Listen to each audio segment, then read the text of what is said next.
आज हम लोग जो सजा कहानी, कल हम लोगों ने उसका लेखिका का परिचय और इस कहानी का मूल उद्देश्य देखा था। आज हम कहानी के बारे में अध्ययन करेंगे और देखते हैं।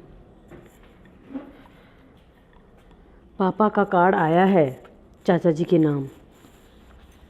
फैसले की तारीख 16 अप्रैल पड़ी है और निश्चित इस बार फैसला हो जाएगा। पहले की तरह स्थगित नहीं होगा।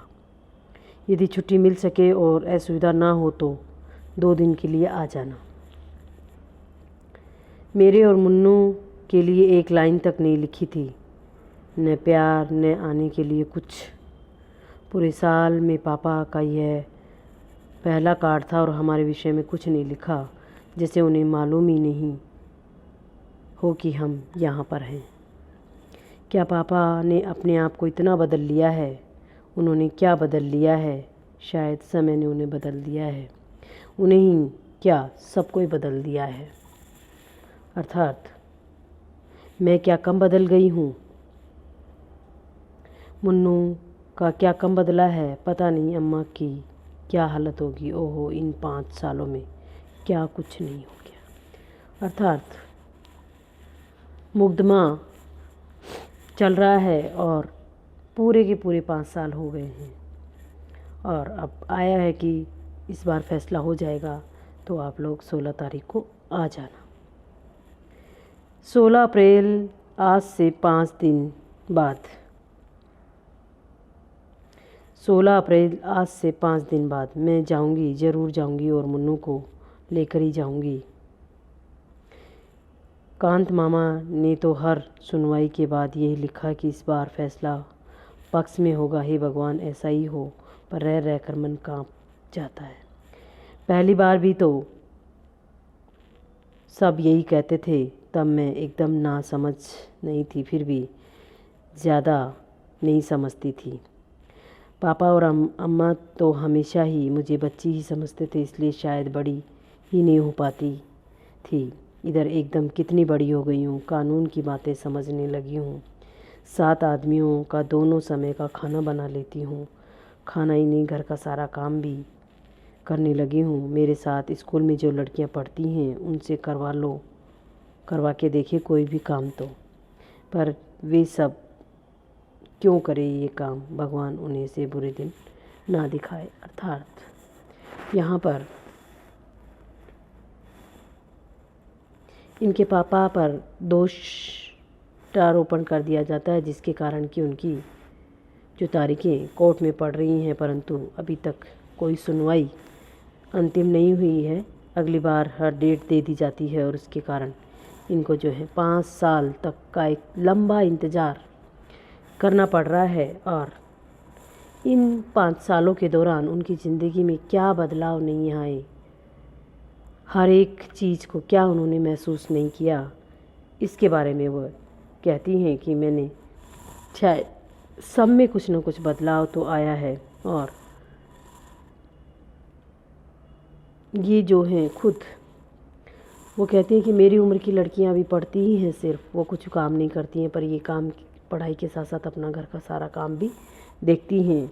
तो मैं एकदम से बड़ी हो गई हूँ। यद्यपि पापा मम्मी की उम्र में शायद बड़ी ना हो, परंतु मैं जो सारा काम घर का देखने लगी हूँ उसके कारण कि मेरी उम्र से ऐसा लगता है कि जैसे मैं बड़ी हो गई हूँ। अब वो ऐसा सोचती हैं, क्या सचमुच पापा छूट जाएंगे? पिछली बार जब फैसला हुआ था तब दादी, बाबा, चाचा सब आ गए थे। सब लोग कचहरी गए, पर मैं नहीं लेके गई। मुन्नू को छोड़ जाते वह सचमुच बच्चा था, पर मैं तो बड़ी थी, 9वीं का इम्तहान दे चुकी थी। मुझे पापा के सारे केस की बातें पता थी, फिर भी मुझे नहीं लेके गए थे। मैं और मुन्नू सांस रोककर सबके लौटने का इंतज़ार कर रहे थे। मैं खुद बहुत घबरा रही थी, पर मुन्नू को बार बार समझाती जा रही थी। और कोई चाहे बड़ा मुझे समझता, पर वह तो मुझे समझता ही था। 12 बजे दादी और अम्मा ने रोते रोते घर में प्रवेश किया और बाबा कुर्सी पर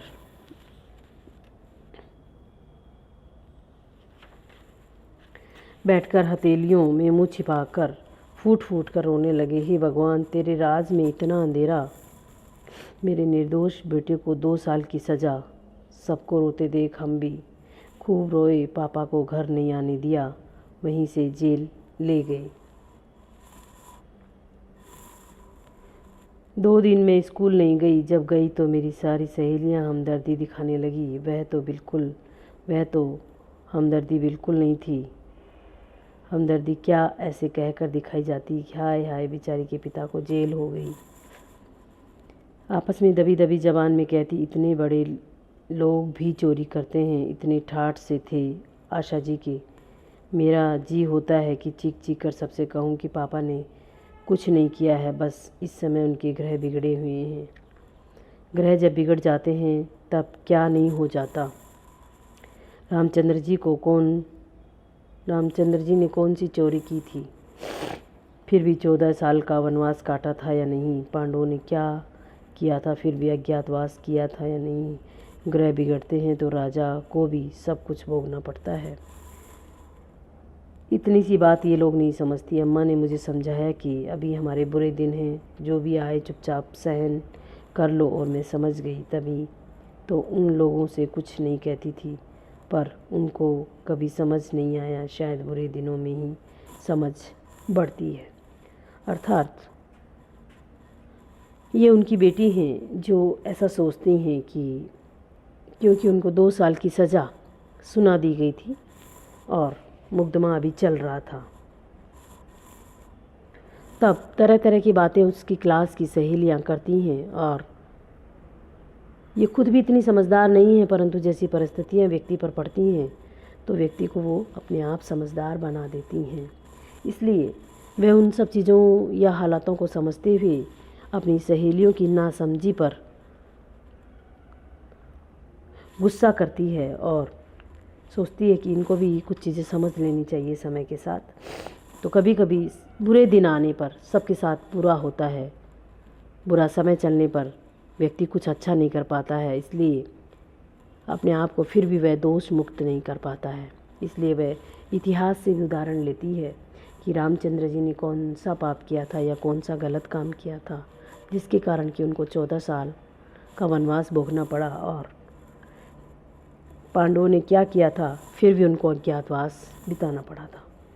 इसीलिए वह उन परिस्थितियों के साथ जिस पर बीतती है, वह व्यक्ति समझौता करते हुए उन हालातों को समझते हुए आगे बढ़ने की कोशिश फिर भी मानव करता है। खैर, तभी कांत मामा आ गए। वह इंग्लैंड में जैसे ही लौटे सीधे घर आ गए थे। कितने बिगड़े थे बाबा और चाचा जी पर ये सब कैसे हो गया। आज के ज़माने में तो गुनहगार अपने को सांप बचा कर ले जाते हैं, लाखों हजम करके मूँछों पर त्याव देते घूमते हैं, फाइलों की फाइलें गायब करवा देते हैं, और ये हैं कि बिना गड़बड़ किए ही जेल भोग रहे हैं, बिना अपराध किए ही बाबा की अपराधी की भांति चुपचाप सिर नीचा किए सब सुनते रहे। और वे बेचारे कानून के छक्के पंजे क्या जाने, जब नहीं सुना जाता तो रो पड़ते।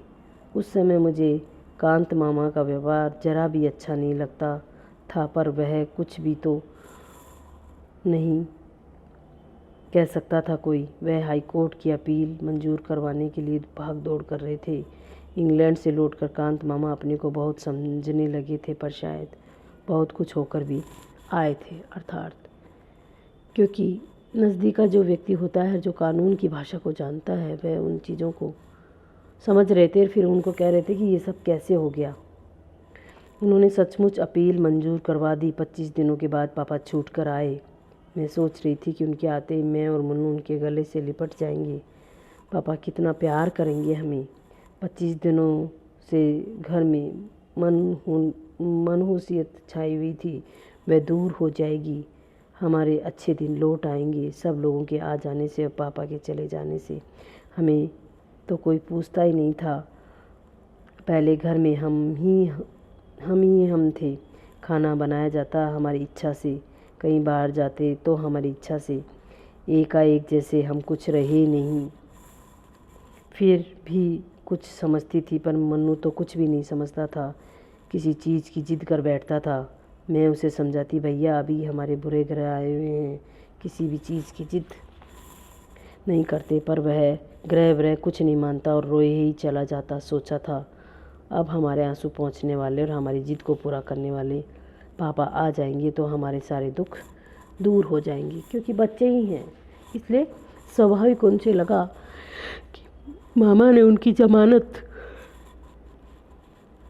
करवा दी, क्योंकि बिना किसी दोष को सिद्ध किए उनकी जो है जेल किस प्रकार से हो गई, तो उन्होंने कानूनी रियायत लेते हुए उनके पापा को छुड़वाने की बात कर दी। तो बच्चे अपने पापा के आने के एहसास मात्र से ही कितने खुश और माहौल कैसे बदलेगा इसकी कल्पना कर रहे हैं। पर वैसा कुछ भी नहीं हुआ, परंतु जैसा बच्चों ने सोचा वैसा कुछ नहीं हुआ। पापा मामा के साथ तांगे पर आए थे, सभी दरवाजे पर खड़े थे। पापा उतरे, बात करना तो दूर, बिना किसी की ओर देखे चुपचाप नीची नज़र किए वह ऊपर चले गए। सब लोग सकते में आ गए। कैसे हो गए पापा? किसी की हिम्मत ही नहीं हुई कि ऊपर जाए और आखिर दादी ने अम्मा को भेजा। अम्मा थोड़ी देर में ही लौट आई। दरवाज़ा ही नहीं खोलते बहुत खटखटाया तो यही कहा, चले जाओ, मुझे अभी परेशान मत करो। अर्थात क्यों? क्योंकि वह व्यक्ति अंदर ही अंदर परेशान हो गया है और वह किसी से बातचीत नहीं करना चाहता, क्योंकि जैसे ही उनकी जेल की सज़ा हुई तो वो अपने आप को अपनी ही नज़रों में गिर जाता है व्यक्ति। इसीलिए शायद वो चुपचाप बिना बातचीत किए हुए अपने कमरे में ऊपर चले जाते हैं।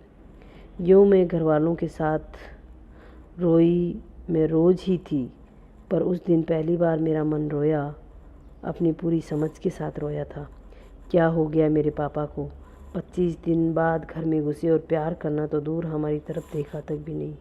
अर्थात बच्चों को जो एक उम्मीद थी, बच्चे इस चीज़ को नहीं समझ पा रहे हैं कि वो अपनी ही आत्मग्लानि से मरे जा रहे हैं।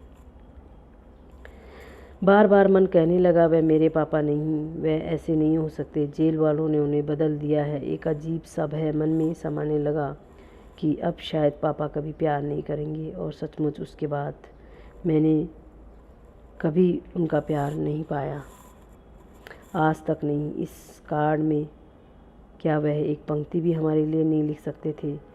यूँ मैं उनकी इस उदासीनता और तटस्थता को समझती भी हूँ। शायद वह अब भी किसी के से मोह नहीं रखना चाहते, तो फिर सज़ा हो गई तो?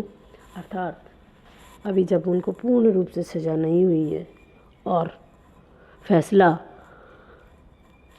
अभी नहीं हुआ है, तभी उनके अंदर इतनी उदासीनता और इतनी तटस्थता आ गई है, तो सोचती हैं कि वाकई अगर यदि उनको एक पल के लिए सज़ा हो जाती है तो वो कितना बदलाव उनमें हो जाएगा, शायद उसकी कल्पना भी हम लोग नहीं कर पा रहे हैं।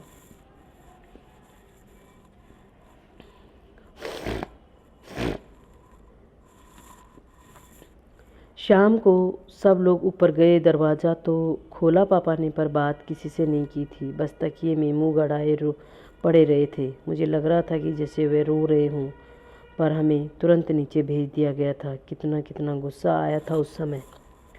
पापा हमारे हैं और ये सब इस तरह कह रहे हैं कि मानो हम कुछ भी नहीं हैं। पापा पर पहला हक मेरा है और वह भी सारी दुनिया में मुझे ही सबसे ज़्यादा प्यार करते हैं।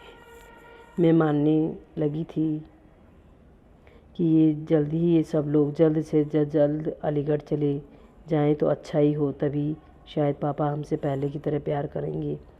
सबके सामने शायद उन्हें शर्म आती है। शर्म की बात तो है ही, स्कूल में मुझे क्या कम शर्म आती है। अर्थात वो सोचती हैं कि शायद पापा सबके सामने हमारे सामने बातचीत नहीं कर रहे हैं, उनको शर्म आती होगी। पर जब ये लोग सब अपने अपने घर चले जाएंगे तब शायद पापा हमसे बातचीत करने लगे, ऐसा वो सोचती हैं बार बार। और सोचती हैं कि शायद कुछ दिनों बाद सब ठीक हो जाएगा। दूसरे दिन मामा और चाचा जी भी चले गए। दादा और बाबा तो घर के ही हैं, पर पापा फिर भी नहीं उतरे। उस रात अम्मा को सोने के लिए ऊपर भेजा। वह सवेरे फिर उठकर आई तो बोली, माँ जी, मुन्नू को आप गांव लेती जाइए, वहाँ के स्कूल में डाल दीजिएगा। यहाँ तो अब उसकी फ़ीस जुटाना भी भारी पड़ेगा। आशा का तो इस साल फाइनल है, वरना उसे भी मैं भैया के साथ भेज देती।